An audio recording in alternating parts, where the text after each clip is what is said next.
Hi guys, today we will talk about a feature that allows you to automate your task, and this is something that has been introduced in Claude Code that takes Claude Code from being a reactive agent to a fully autonomous agent. To take benefit of this, you need to ensure that you have the desktop app. So even if you are sleeping, it does everything for you when you're sleeping or when you're enjoying your life. So let's get straight into it. This feature is called schedule task, so there are multiple ways through which you can easily use it. The one of the easiest way is go to the code tab, and there you can see your schedule task if you have any, and it gives you an option to create a new task. Here you can provide the name of the task, the description of it, basically the frequency. This is the first way. The other way is you can simply type in chat. So let's say I want to get a daily reminder about what's trending in the AI space, LLM space, and memory. So this is how I'll create a schedule task. I will just say create a schedule task for this. It's asking me to schedule it for 8 a.m. every day.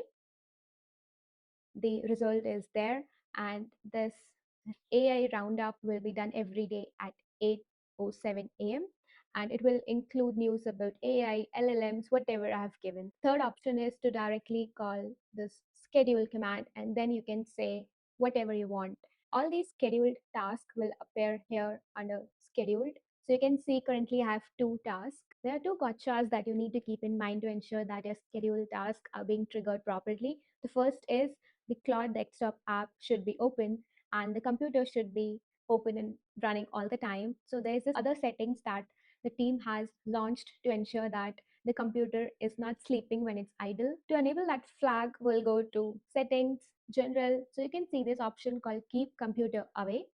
This is introduced to ensure that your scheduled task can run.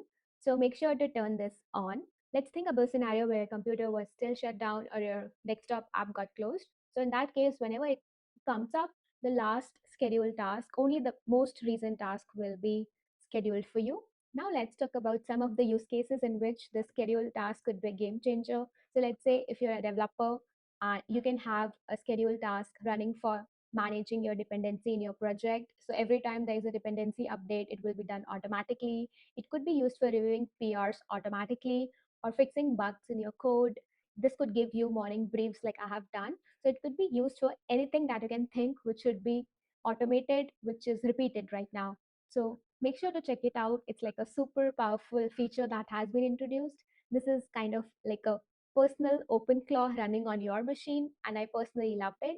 So don't sleep on it. Make sure you use it and let me know in the comments below what is the best use case that you think could be done with the scheduled task. I'll see you in the next one. Bye bye.